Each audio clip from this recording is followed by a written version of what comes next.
Hey there everyone, AJ back again for the mighty Gluestick channel. I make videos about Dungeons & Dragons lore full time and have a huge collection of videos for you to binge watch to your heart's content. I upload 2 new videos per week with a live stream each weekend as well. If you like what I do, please consider becoming a member of the channel by clicking the join button down below or backing me on Subscribestar or Patreon, where you get access to all the scripts I write for these vids if you prefer to read what I'm saying.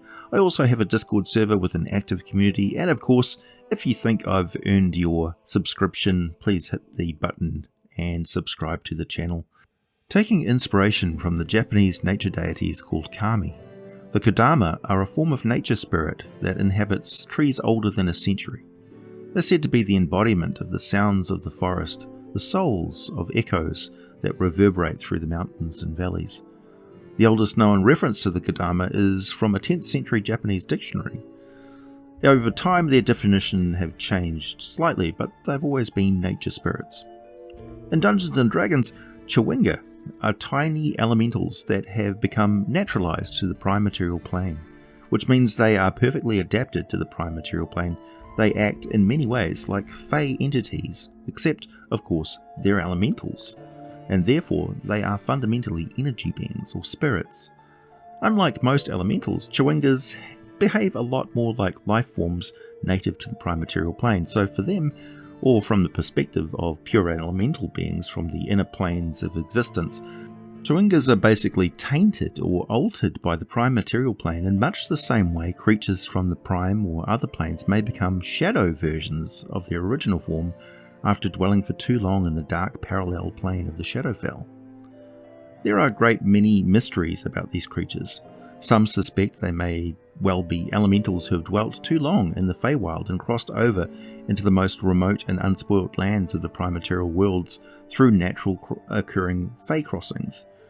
Others propose a theory that Chwingas represent the primal and original form of the Fey themselves, and that all life may indeed have originated as elemental spirits.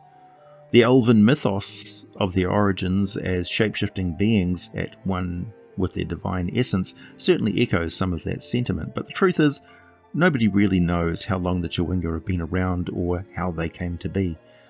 They are painfully shy creatures, and while they are undoubtedly quite intelligent, true to their elemental nature, they are very difficult to communicate with, and there's no known spoken or written language attributed or witnessed among them. They simply do not talk, and how they communicate with each other is as much of a mystery. They're not telepathic and don't even seem to have any sort of sign language among themselves, but communication clearly does take place among them somehow. My personal opinion is that, much like other elemental beings, they share some aspect of their spirit, their life force, with each other. But unlike other elemental beings, they do not merge completely, and each Chwinga is indeed a distinct individual. They may have some far more complex and fascinating interactions when merged with objects in a pure energy form than we could ever hope to observe, unless some wizard invents a way to see and experience what they are up to by looking inside the rocks, living plants and bodies of water when they merge with them. So far, I've not heard of anyone being able to do that. Elusive in the extreme, Chwingas are in fact also very widespread and can be found in almost every single natural environment. They may even exist in the midst of a highly populated city, but you can be sure that they would blend in so well, people who looked right at them would not be able to tell them from ordinary objects and bits of trash being blown this way and that by the wind. In the wild, they have exceptional stealth, only ever appearing when they choose to do so. Those who do see them describe them as being between 15 to 30 centimeters or 1/2 to a full foot in height, resembling small animated dolls with little masks for faces. No two Chwinga look exactly alike. Their bodies are slender and lean, they have wild and unkempt strands of what looks like hair, and their masks display individual patterns that often look more like stylized animal faces, but can also just be patterns with a meaning only the Chwinga really understand, such as the pattern resembling the soul of a particular herb or the name of a cloud, the mood of a stone, or the poem A River Sings. Chwinga don't have a mouth or eyes, and they sense their environment using a form of blind sight. An individual is mostly unaware of what is going on more than 60 feet away, but Chwinga somehow inform each other, and it's most likely that any creatures of the natural world near the Chwingas will pass on subtle indications and warnings that the intelligent and highly observant Chwingas will pick up with relative ease. In game terms, Chwingas have an intelligence of 14 and a wisdom of 16. They have a passive perception of 17 and +7 to active perception checks. They have a +7 to stealth checks and are extremely agile with a dexterity of 20.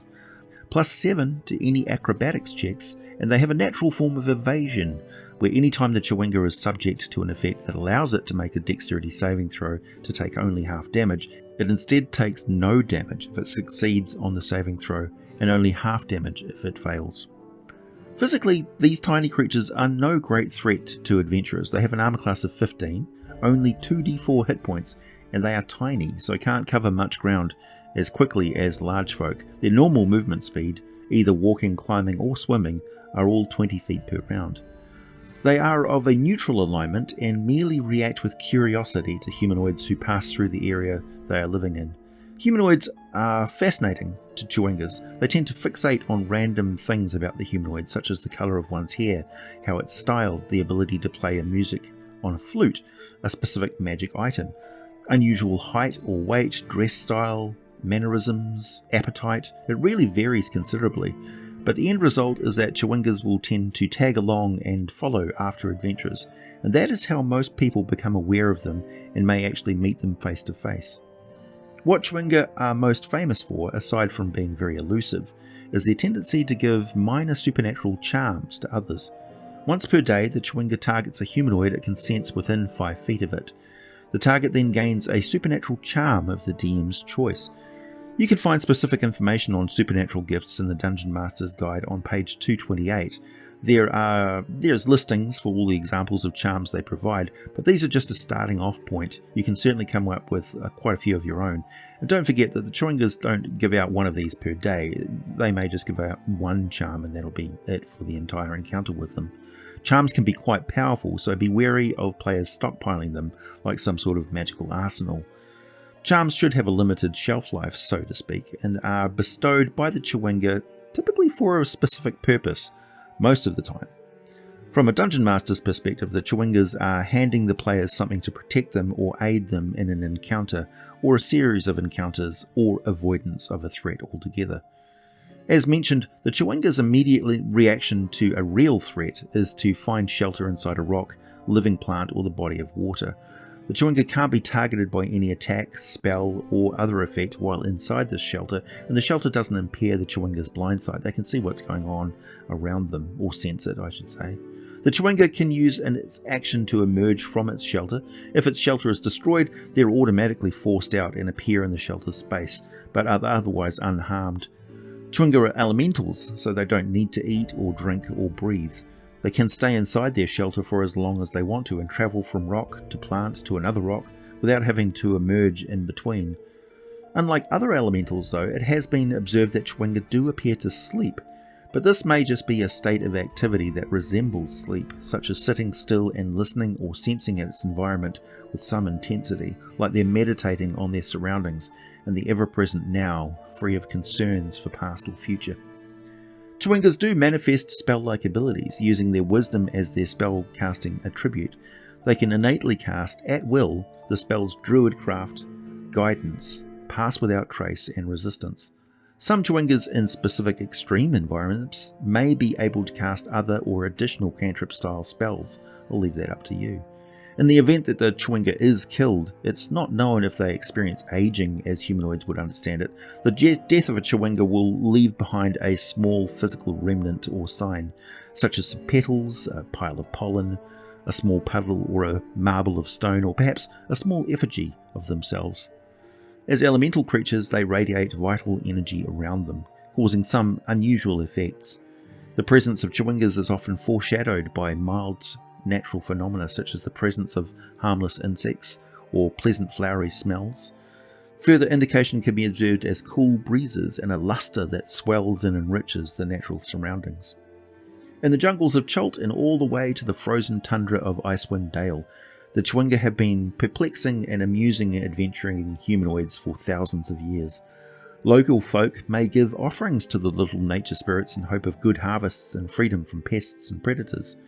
Any help that the hardy homesteaders on the shores of the Three Lakes and Icewind Dale can get is certainly worth leaving gifts of food and other kind of futile but well-intentioned efforts. The Chwingas don't really care about offerings, but they are smart enough to know the intentions behind such behaviours are good. And who knows, homesteaders leaving little carved effigies of Chwingas in their gardens, much like we would leave garden gnomes, may encourage the Chwingas to cohabitate. Please hit the like button if you made it this far, subscribe if you like what I do, check out my Subscribestar or Patreon for all links to the full scripts for these videos, buy some Teespring merchandise, wear your geek with pride, and as always, thanks for listening, and I'll be back with more for you very soon.